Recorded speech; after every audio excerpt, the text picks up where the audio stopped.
기도드리옵나이다. 아멘. 할렐루야. 아멘. 오늘은 믿음을 굳건하게 하는 감사라는 제목으로 하나님 말씀 증거하도록 하겠습니다. 여러분, 감사는 영어로 땡크라고 하죠. 이 땡크가요, 어원적으로 보면 생각하다라는 띵크에서 시작이 되었습니다. 그러니까 감사는 누가 할 수 있냐면 think, 생각하는 사람이 감사할 수 있는 사람이겠죠. 반대로 말한다면 감사하지 못하는 사람은 생각하지 않는 사람, 어쩌면 동물과 같다고 말할 수도 있겠죠.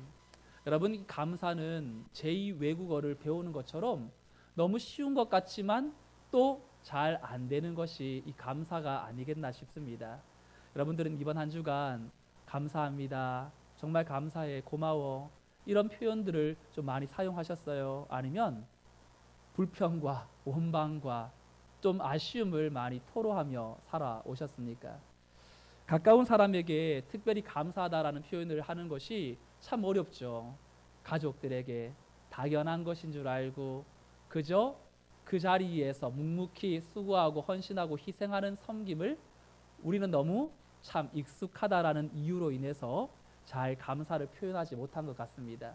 그럼 11월 한 달 다른 사람들보다 더러 여러분들의 가족에게, 부모에게, 자녀에게 함께 감사의 마음을 나누고 그 감사가 더 풍요로워지기를 주님의 이름으로 축원합니다.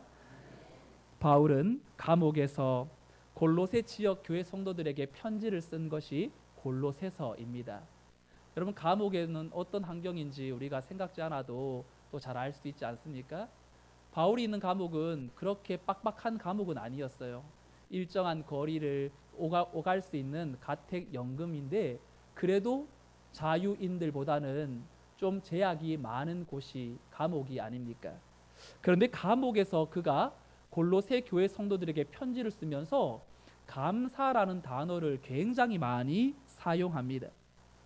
여러분, 감옥에 있는 사람이 편지를 보내어 감사해라, 감사하며 살아가라 라고 말한다면 옥 밖에 있는 사람들의 마음이 어떻겠어요? 야, 나는 진짜 나보다 더 힘든 사람이 없어, 나보다 진짜 큰 이 등에 짐을 지고 살아가는 사람 또 있을까? 그런데 더 큰 짐을 지고 살아가는 사람을 만나면 마음이 숙연해지죠. 야, 저런 사람도 있구나. 나만 참 예수 믿고 뭐 다 인생 잘 풀릴 줄 알았는데 나보다 더 힘든 사람이 이렇게 많구나. 나 불평하지 말아야 되겠다. 나보다 더 깊은 이 고뇌의 삶을 살아가는 사람 앞에서 우리가 겸손해지는 것처럼 바울은 감옥에서 불평보다는 그 감사를 성도인 골로새 교회 성도들에게, 오늘 오고 오는 수많은 하나님의 사람들에게 감사하라라고 이 말을 전하고 있습니다. 여러분, 우리는 왜 감사할 수밖에 없을까요? 감사를 혹 내 기도 제목이 응답되었거나 내 조건이 나아졌거나 내 살림살이가 좀 뭔가 이전보다는 나아졌다고 해서 감사라면 성도의 감사와 일반 사람들의 감사와는 전혀 차이가 없겠죠. 그런데 사도 바울은 오늘 읽진 않았지만 앞장 골로새서 1장에서 감사해야 될 이유가 무엇인지 정확하게 우리에게 알려주고 있는데요. 골로새서 1장 12절에서 14절까지의 말씀을 합독해 보도록 하겠습니다. 3절인데요. 함께요.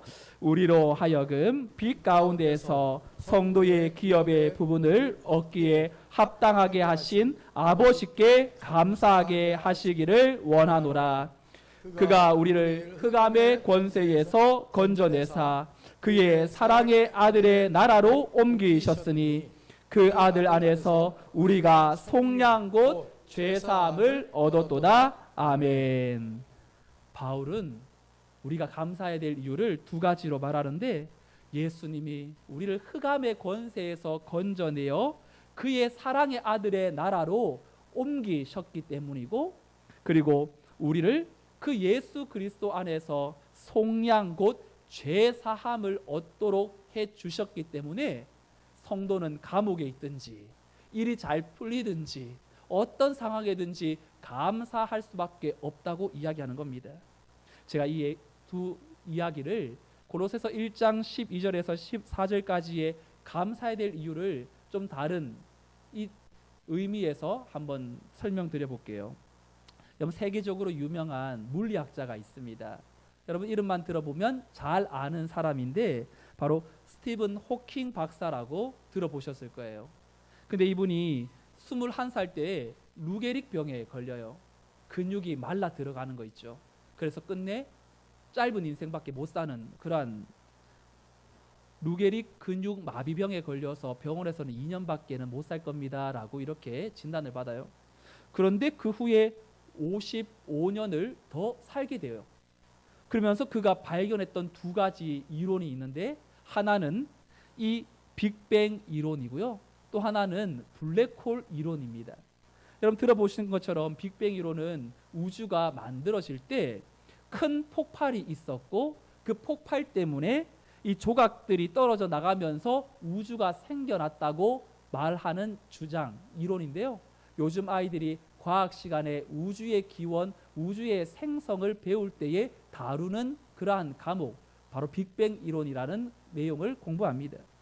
그리고 이 블랙홀 이론은 뭐냐면 우주가 진공 상태로 되어 있지만 어느 부분에 있어서는 중력이 작동되어지는 그러한 부분이 있다는 거예요. 우주는 다양한 물질과 이 에너지가 분포되어 있기 때문에 이 끌어당기는 중력의 힘이 어느 공간에서는 강하게 일어나는데 그 강한 중력장 가운데 빛도 빨려 들어가면 절대로 다시 나올 수가 없다라는 거. 그래서 이 블랙홀은 검은 공간이라는 뜻을 가지고 있어요.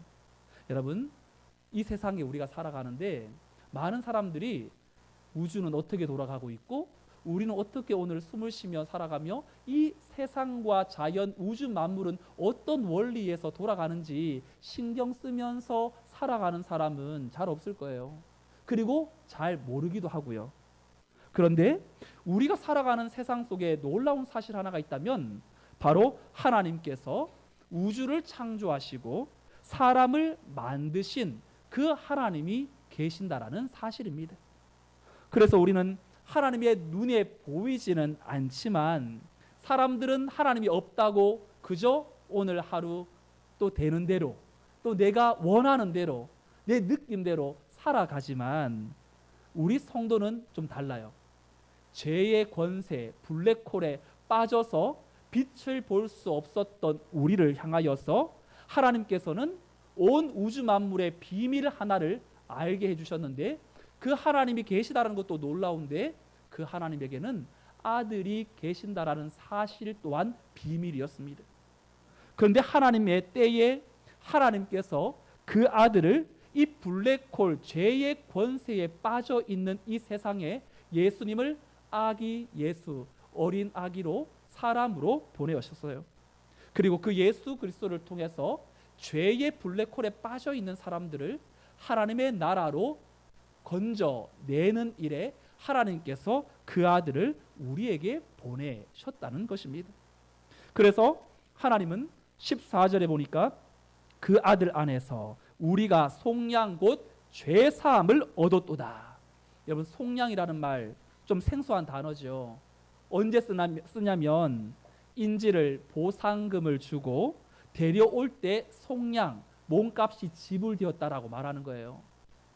인신매매단이 아이를 납치해서 부모에게 전화하죠. 돈을 요구합니다.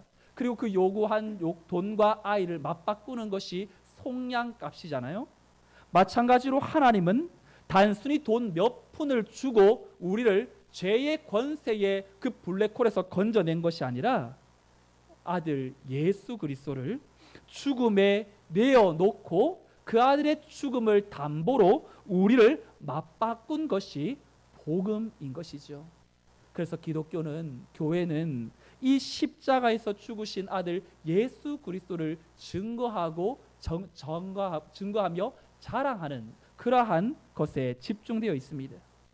여러분, 예수 그리스도로 말미암아 죄의 권세에서 빛의 세계로 나와 하나님으로부터 참 평안을 얻고 계십니까? 네. 여러분, 어둠에서 갇혀 있는 이들은 내 존재의 모습도 못 봐요. 왜냐하면 빛이 없으니까.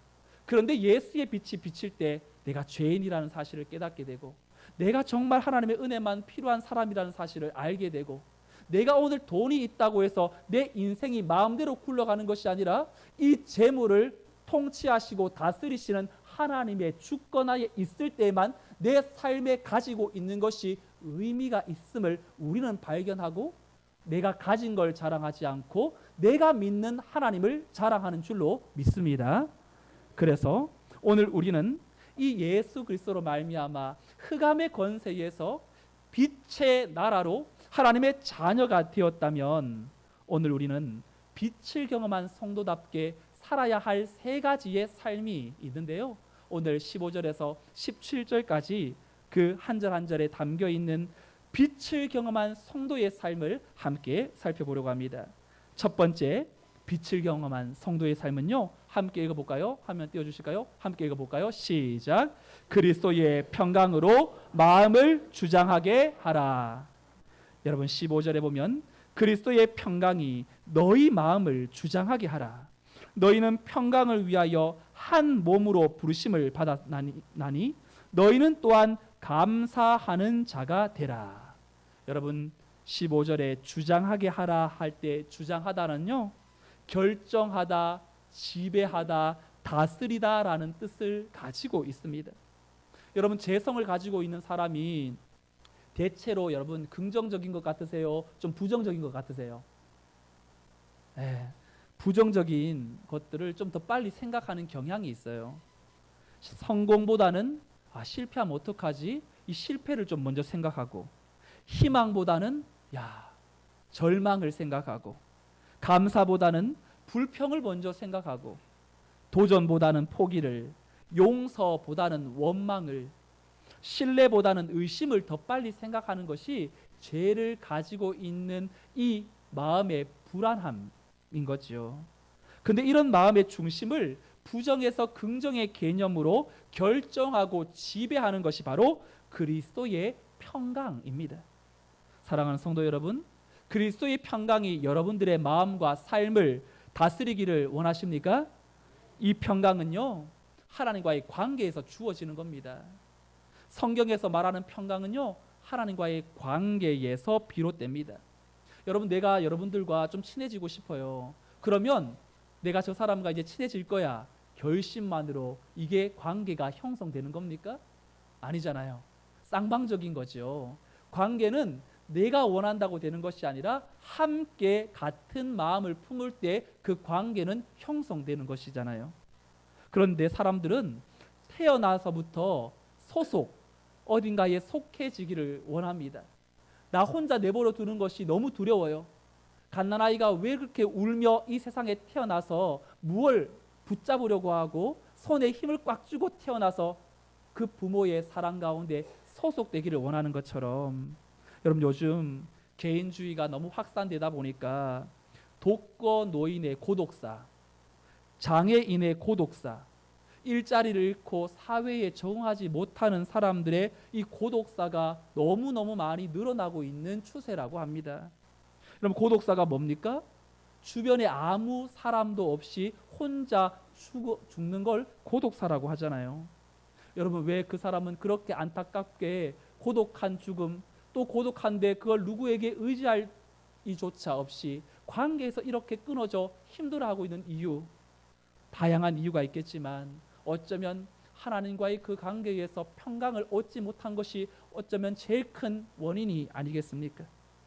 요한복음 14장 27절에 예수님이 제자들에게 주시는 평강은 이와 같다고 말하는데 함께 선포해 보겠습니다. 시작.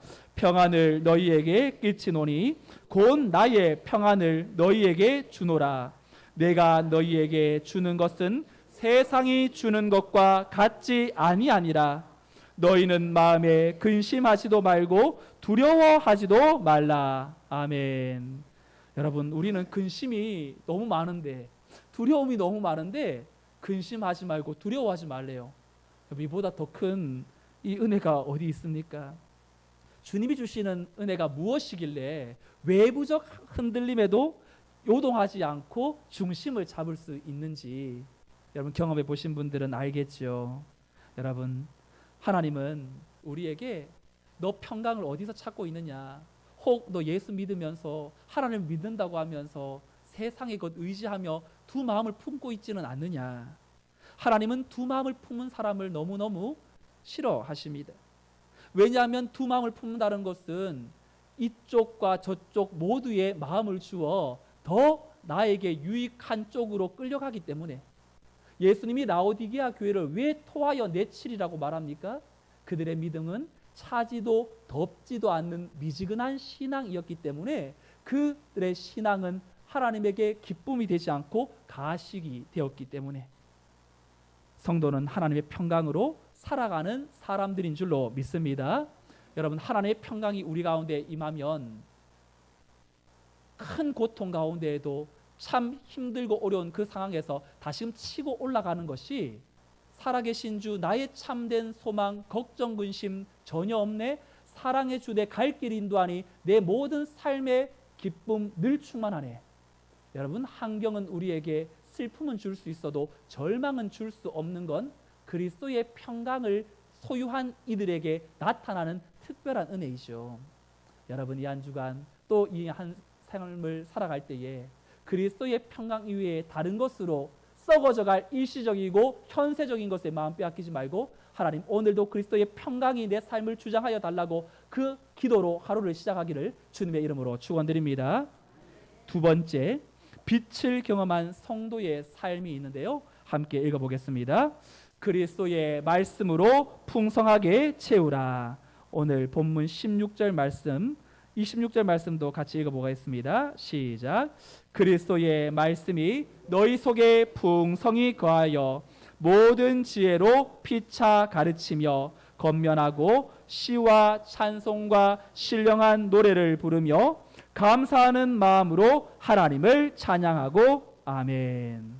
여러분, 우리의 내면이요 항상 그 사람은 왜 저렇게 말해? 저 사람은 꼭 덕스럽지 않게 말해. 저 사람은 너무 남을 이 상처 주는 말을 너무 잘해. 여러분, 그런 말을 하는 사람의 특징이 뭘까요? 나는 오늘도 저 사람에게 공격해서 시리에 빠지게 만들 거야 막 다짐해서 그런 게 아니라 내면에 채워져 있는 것이 나오기 때문이 아니겠어요? 어떤 사람은 사랑을 많이 받은 사람은 그 사랑을 흘려보내죠. 내면에 그 사랑이 채워져 있어서 넘쳐나는 겁니다. 갈릴리 바다는요 흘러가는 바다거든요. 강이에요. 그러니까 흘러가니까 썩지 않고 주변에 있는 이들을 또한 환경을 살려내요. 하지만 사회는 갇혀 있고 또 흘러가지 않으니까 썩게 되므로 나도 죽고 다른 것도 죽이는 것입니다. 여러분, 우리는 매일 보고 듣는 것이 결국 나를 결정짓게 돼요. 그런데 예수 믿는 사람은요, 빛을 경험한 사람들은 우리가 예수님 믿은 것 때문에 감격해하고 좋다, 예수님 믿으니까 너무 좋다, 이런 감흥에 젖어 살아가는 그런 감정의 기쁨만 붙들고 살아가는 사람이 아니에요. 감정은 너무나 일시적이어서 시간이 지나면 바뀌게 마련입니다. 그 감정보다 더 깊은 내면에 채워야 할 것이 있는데 그것이 하나님의 말씀입니다.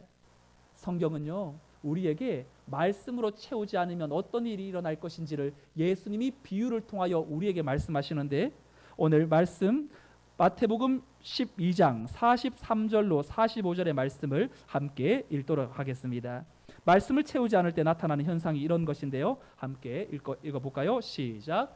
더러운 귀신이 사람에게서 나갔을 때에 물 없는 곳으로 다니며 쉬기를 구하되 쉴 곳을 얻지 못하고 이에 이르되 내가 나온 내 집으로 돌아가리라 하고 와보니 그 집이 비고 청소되고 수리되었거늘 이에 가서 저보다 더 악한 귀신 7을 데리고 들어가서 거하니 그 사람의 나중 형편이 전보다 더욱 심하게 되느니라.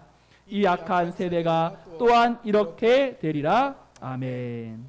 여러분, 더러운 귀신이 사람에게서 들어왔다가 나왔는데 43절에 보니까 그 귀신이 어디로 가냐면 물 없는 곳으로 다니며 쉬기를 구하였지만 쉴 곳을 얻지 못했다라고 기록합니다. 당시 이스라엘 문화에서 물 없는 곳은 광야 사막을 의미하고요. 그리고 광야는 사탄의 본거지로 간주합니다. 오늘 이 예수님의 비유를 제가 좀 각색해서 이야기로 들려드리면 이런 이야기가 됩니다. 한 귀신이 어떤 한 사람을 가지고 실컷 놀면서 더럽게 추하게 그 인생을 피폐하게 만들었어요. 그리고 자기의 목적을 이루고 나서 이제 보스에게 찾아가서 나 좀 쉬겠다, 휴가를 신청한 겁니다.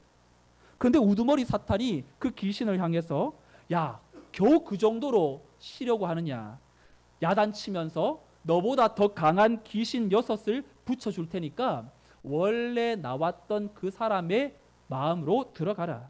근데 이 귀신이 나왔던 그 사람의 마음속에 들어가 보니까 청소되어 있고 깨끗하게 수리되어 있고 다른 것으로 채워져 있지 않아 6 귀신을 데리고 와서 생활하게 되었고 나중 형편이 이전보다 더 심하게 되었다라는 이야기입니다. 여러분, 예수님께서 이 세대를 비유하면서 마치 이런 모습과 같다고 말하는데, 예수님은 마음에 악한 생각 품지 말고 나쁜 생각을 버리는 것만으로 충분하지 않다고 이야기하시는 거예요. 예수님을 믿기로 다짐한 후에 우리는 생각하지 못한 은혜가 있게 됩니다. 하나님께서 나를 붙들어 주신다라는 사실을 알게 되고 감격해 합니다. 그런데 그것으로 끝나버려요.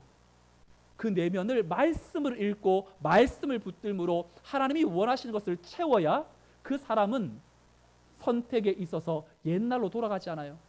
근데 예수님을 믿고 신앙생활을 하면서 조금씩 우리가 어떻게 됩니까?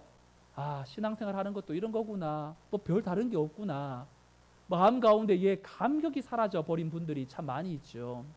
그 사람의 공통적인 특징은 말씀으로 채우지 않는다는 겁니다. 예수님을 믿고 나서 새 가족들을 교육하고 나서 성경을 읽고 말씀을 읽어야 자라난다고 이야기하지만 이분들이 말씀을 읽지 않고 채우지 않으면 세상을 살아갈 때의 선택의 순간의 결정권이 옛날 내가 했던 모습으로 돌아가기가 너무나 쉽죠. 그러니 결국 우리가 예수 믿어도 자꾸만 죄의 유혹에 넘어지는 것은 말씀으로 내 마음을 채우지 않기 때문이고, 그 말씀이 나를 지배하지 못하니 옛날의 방식이 또 나를 지배함으로 자꾸만 이 반복되는 나쁜 습관, 또 잘못된 삶, 예수님의 빛을 보았지만 블랙홀에 빠진 죄의 권세의 삶을 자꾸만 반복하게 되는 것입니다. 사랑하는 성도 여러분, 신앙생활은 믿음의 근육을 강화시키는 거예요. 신앙생활은 결단으로만 하는 것이 아니라 의도적으로 내 자신을 말씀에 처 복종시키는 것입니다. 그럼 말씀을 하루에 한 장이라도 꼭 읽어보세요. 잠언 말씀은 31장으로 되어 있기 때문에 매일의 지혜의 말씀을 날짜별로 묵상할 때, 내가 선택할 때, 내가 말할 때, 내가 행동할 때 그 말씀이 내 안에 작동되므로 옛날에는 이런 걸 선택했는데 야, 이거 하나님 기뻐하지 않는 거야, 하나님만 바라보기를 원하는데 오늘 내가 이 말씀을 붙들고 하나님이 기뻐하시는 선택을 해야지, 그 말씀이 우리 안에 작동되게 될 것입니다. 이런 말씀으로 채워 세상 가운데에 예수 믿는 일시적인 감정, 감격이 아니라 내면의 풍성한 말씀으로 살아내는 하나님의 빛된 성도 되시기를 주님의 이름으로 축원드립니다. 마지막 3번째, 빛을 경험한 성도의 삶의 모습은 어떤 건지 함께 읽어볼까요? 시작. 무엇을 하든지 말에나 일에나 다 주 예수의 이름으로 하라. 아멘. 17절 말씀해 보니까 또 무엇을 하든지 말에나 일에나 다 주 예수의 이름으로 하고 그를 힘입어 하나님 아버지께 감사하라. 여러분, 무엇을 하든지 말에나 일에나 라는 표현은 우리의 일상적인 행동 모두가 다 담겨 있는 내용이겠죠.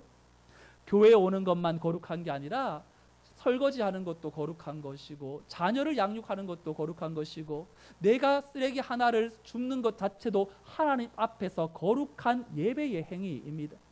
그러니 무엇을 하든지 주 예수의 이름으로 한다는 건 내가 예수님을 대표로 하고 예수님을 나타내는 모습으로 살아가는 것이에요. 왜냐하면 우리의 소속은 예수 안에 있는 성도로 바뀌었기 때문에. 그러니 무엇을 하든지 예수의 이름으로 한다라는 건 결국 예수님이 이 땅 가운데 하셔야 할 일을 우리에게 맡기신 거예요. 내 자녀들아, 내가 해야 할 일, 이 땅을 거룩하게 하는 그 일, 작은 일이라도 그것이 아무런 의미가 없는 일이 아니라 바로 내가 너에게 맡긴 일이고 그 일은 나를 대표해서 하는 것이야. 예수의 이름으로 한다는 건 그 예수의 이름에 걸맞는 삶이 따라오게 만드는 것. 자녀의 행동 거지가 바르지 못하면 우리는 그 자녀를 볼 때 부모를 욕하는 것처럼 성도의 삶이 세상과 다를 바가 없을 때에 그 욕은 하나님께로 향하게 됩니다. 인터넷에서 목사가 잘못된 일을 행할 때에 더 대서특필되는 이유는 무엇입니까?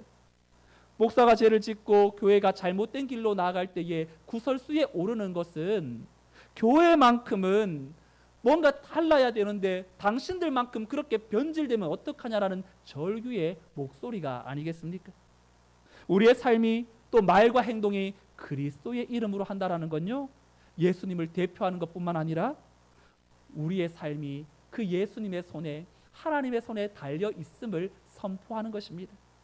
기도의 마침이 뭡니까? 예수님의 이름으로 기도합니다. 예수님의 이름으로 기도할 때 그 기도가 하나님께 상달되듯이 우리의 삶이 예수님의 이름으로 살아갈 때 그 삶은 하나님께 드려지는 삶이 되는 것입니다. 드려진다는 건 하나님께서 주목하여 본다는 것이고 그 삶을 책임져 주신다는 것입니다. 오늘 우리가 다시 일어설 힘조차 없을 때, 내 주변의 상황이 블랙홀처럼 도무지 빛이 보이지 않을 때 예수의 이름으로 여러분들의 삶을 하나님 앞에 내어놓고 그 삶을 하나님께 맡겨 보십시오. 여러분, 그 삶은 당장은 무언가 표가 나지 않은 것처럼 보이지만 그리스도의 평강이 우리의 마음을 붙잡을 때에 우리는 그때부터 하나님의 빛 앞에 이 땅에 하나님의 역사를 바라보게 될 것이고, 하나님께서 우리의 인생의 여정 속에 개입하셔서 절망하지 않고 무너지지 않도록 하나님의 때에 하나님의 방법으로 새 일을 이루실 줄로 믿습니다. 오늘 말씀의 제목이 믿음을 굳건하게 하는 감사였습니다. 15절도 감사로 끝나고 16절도 감사로 끝나고 17절도 감사로 끝납니다. 여러분, 우리의 삶의 여정 속에 믿음을 굳건하게 하는 것은 다른 것보다 하나님, 평강 주실 하나님을 붙들고 오늘 하루도 감사함으로 하나님 하루를 시작합니다. 하나님, 오늘 하루도 내 삶의 말씀을 먼저 묵상하고 큐티로 그 말씀을 내 인생에 채워 귀신 들린 7사람처럼 세상의 것으로 채우는 것이 아니라 말씀으로 채워 하루에 내 삶이 하나님의 말씀으로 이끌림 받아 죄에 넘어지지 않고 죄의 유혹에서 이기도록 만드시는 말씀의 하나님으로 인하여 내 삶이 감사하고, 또 하루를 마칠 때 하나님, 이 모든 이 하루의 삶을 예수님의 이름으로 오늘 마무리합니다. 예수 구원이라는 이름, 그 예수의 이름을 붙들고 아무리 작은 영역이라 할지라도 오늘 작은 거 한 가지 남이 알아줄까 싶은 그 영역도 예수의 이름으로 할 때 그 삶이 예배가 되고 하나님께 드려진다는 사실을 기억하고, 여러분, 우리의 삶이 하나님으로 인하여 평강의 예수 그리스도의 은혜가 또 말씀의 권세와 능력을 통하여서 모든 일을 예수의 이름으로 시작하고 예수의 이름으로 마침으로 감사의 삶을 여러분들의 삶에 넘쳐나는 복된 이 한 주가 되시기를 예수님의 이름으로 축원드립니다. 아멘. 다 같이 자리에서 일어나셔서 말씀을 생각하면서 찬양하겠습니다. 은혜 아니면 살아갈 수가 없네. 우리에게 필요한 건 은혜입니다. 우리의 호흡도 하나님의 것입니다. 말씀을 생각하며 찬양하겠습니다. 은혜 아니면, 은혜 아니면 살아갈 수가 없네.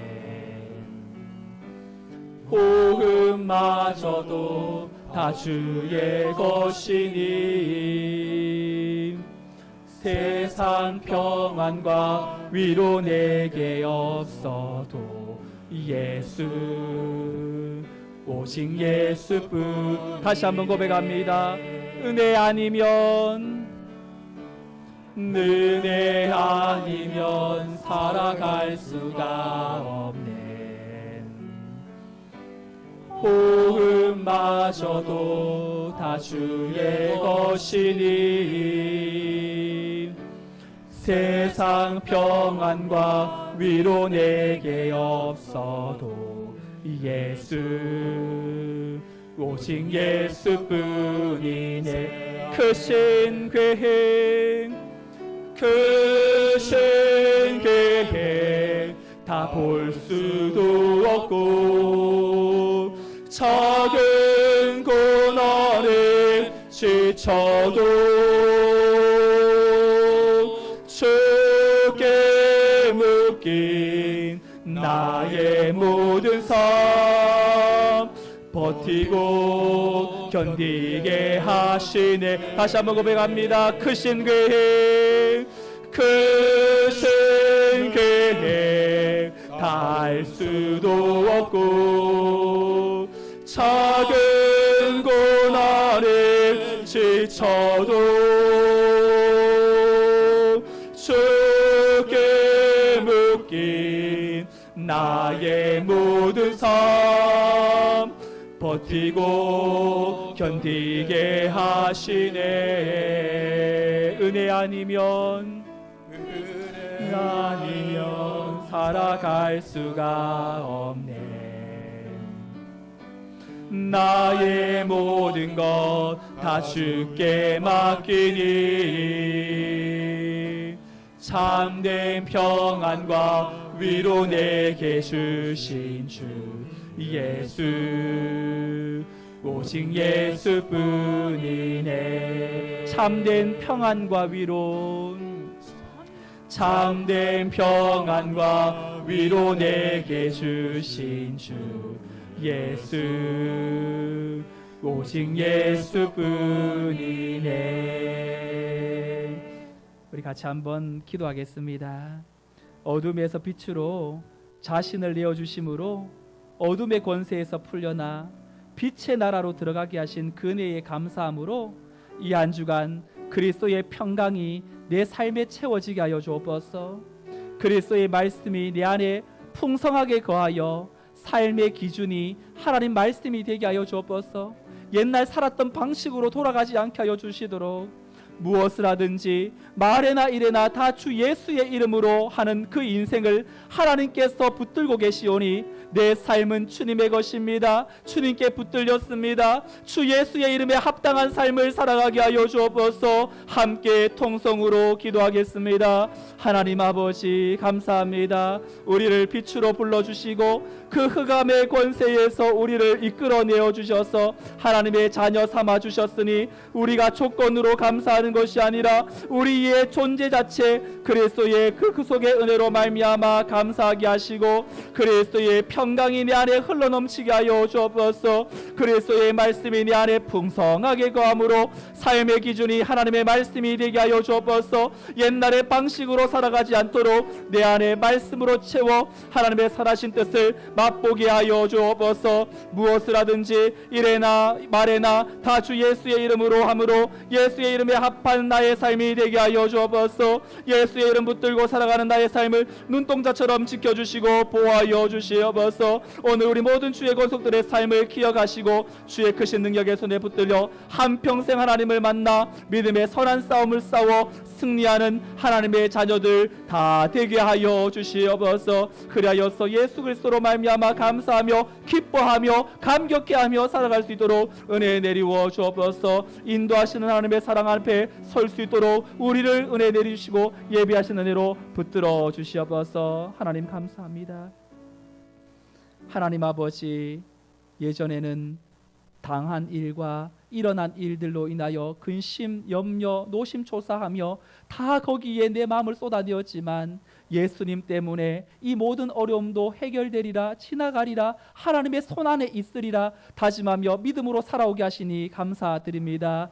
죄의 블랙홀의 권세에 빠져서 허우적거리며 살았던 우리를 빛의 나라로 예수 그리스도 그 아들 예수를 생명 십자가에 내어놓음으로 그 몸을 담보로 우리를 구속하여 내신 하나님의 은혜로 말미암아 이 한 주간 그리스도의 평강만이 우리 안에 채워지게 하여 주옵소서. 하나님의 말씀이 내 안에 흘러넘침으로 매일마다 그 말씀을 묵상하고 읽음으로 옛날의 방식으로 돌아가지 않게 하여 주시고 그리스도의 합한 성도의 삶이 말씀의 권세에 붙들려 말씀으로 유혹을 이기며 말씀으로 내 삶을 다시금 진단하며 그 말씀에 의지하여 살아내도록 다짐하며 이 하루를 시작하게 하여 주옵소서. 말에나 일에나 다 주 예수의 이름으로 하는 성도를 주목하고 계시는 하나님, 우리에게 있는 것 내 이름이 아니라 예수의 이름 붙들고 나아갈 때 권세 아래 하나님께서 우리를 붙드시고 그 예수의 이름에 합한 삶을 살아내게 하실 우리 하나님만 바라보며 감사로 이 한 주간을 승리하게 하여 주시고 살아내게 하여 주옵소서. 예수님의 이름으로 기도드리옵나이다. 아멘. 11월의 첫째 주 공동체 고백으로 오늘 예배를 마치도록 하겠습니다. 우리는 세상으로부터 부름받은 하나님의 백성입니다. 또한 세상으로 보냄받은 그리스도의 제자입니다. 하나님을 기쁘게 찬양하는 예배자가 됩시다. 배움을 통해 그리스도를 본받는 성숙한 성도가 됩시다. 한 몸 된 교제를 나누는 건강한 지체가 됩시다. 이웃을 열심히 구원하는 복음의 증인이 됩시다. 아낌없이 사랑을 실천하는 봉사자가 됩시다. 그리하여 우리 모두 하나님을 영화롭게 하는 성령 충만한 생명의 공동체가 됩시다. 아멘. 이제는 우리 주 예수 그리스도의 은혜와 하나님 아버지의 크신 사랑과 성령님의 인도 보교통 충만 역사하심이 그리스도의 평강으로 채워져 말씀 안에 붙들려 말에나 일에나 주 예수의 이름으로 감당하며 이 한 주간을 감사로 살아내고 감사로 마치기를 다짐하는 복된 주의 권속들의 삶과 가정과 자녀와 생업 위에 이 교회 민족 열방 위에 이제로부터 영원토록 함께 있을지어다. 아멘.